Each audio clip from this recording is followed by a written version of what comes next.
આપણે હવે વ્લોગ ચાલુ કરી દીધો છે અને હવે આપણા ઘેરે જવાનો સમય થયો ગયો છે, તો આપણે કાનાને બાય બાય કહીશું.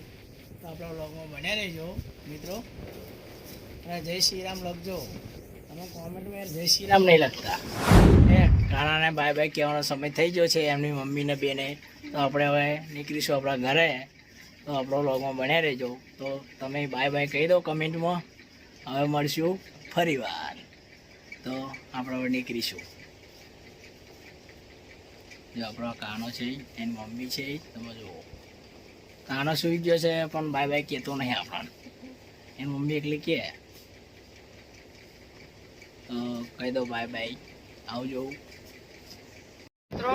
આપણે ફાઇનલી આપણા ઘરે જવા નીકળી રહ્યા છે. તો આપણા વ્લોગમાં બન્યા રહેજો. આપણે બતાવીશું ઘેર જવાના રસ્તા.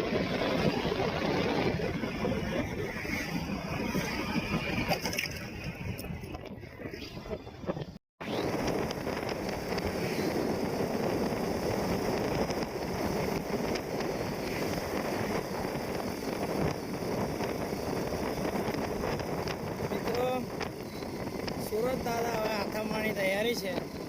તમે વ્યૂ જોઈ લો કેટલું સુંદર આવે.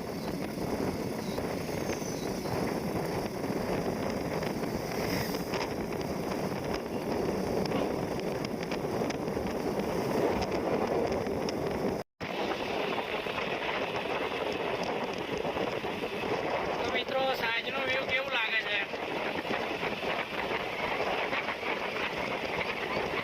કમેન્ટ કરીને જણાવજો.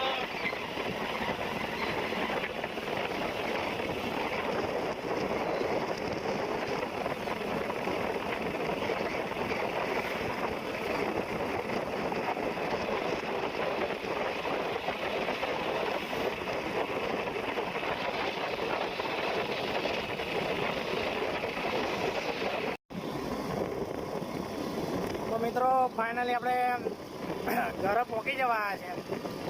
અને ઘેર પહોંચતા પહોંચતા મિત્રો કુદરતીનો વ્યૂ જુઓ. કંઈક આવો નજારો દેખાઈ રહ્યો છે.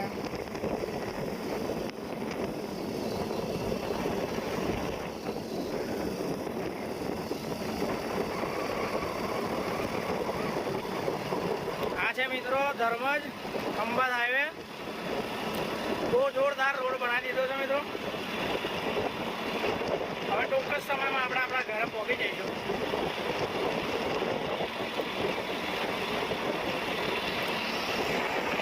મિત્રો આપણે ફાઇનલી હવે આપણા ઘેર પહોંચી ગયા છે અને હવે આપણે ડોંગર જોવા આવી ગયા છે. તો હું તમને બતાવીશ ડોંગર.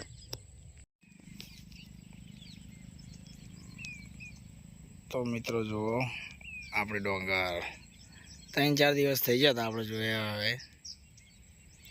હવે કાલે પોણી વારીશું મિત્રો. તો કેવી છે ડોંગર કમેન્ટ કરીને જણાવજો. બહુ મસ્ત થઈ ગઈ છે મિત્રો ડોંગર. હવે આપણે વારીશું પોણી કાલે. તો મિત્રો આપણી ચેનલને લાઈક શેર અને સબસ્ક્રાઈબ કરો અને તમારા મિત્રોને શેર કરો. તમે જોઈ શકો છો આપણા ગામની નવરાત્રિની તૈયારી. તમારા ગામમાં તૈયારી કેવી ચાલી રહી છે એ તમે કહેજો. જો મિત્રો ફૂલ મોજ છે મિત્રો. આપણે ગરબા રમે ને તે ઘડી હું તમને બતાવીશ. ફૂલ મોજ છે મિત્રો, જોઈ શકો છો. ફૂલ મોટો ગરબો. આ વરસાદના કારણથી કિચડ થઈ ગયું છે પણ સાફ સફાઈ કરીને ફૂલ મહેનત કરી છે મિત્રો, જોઈ શકો છો.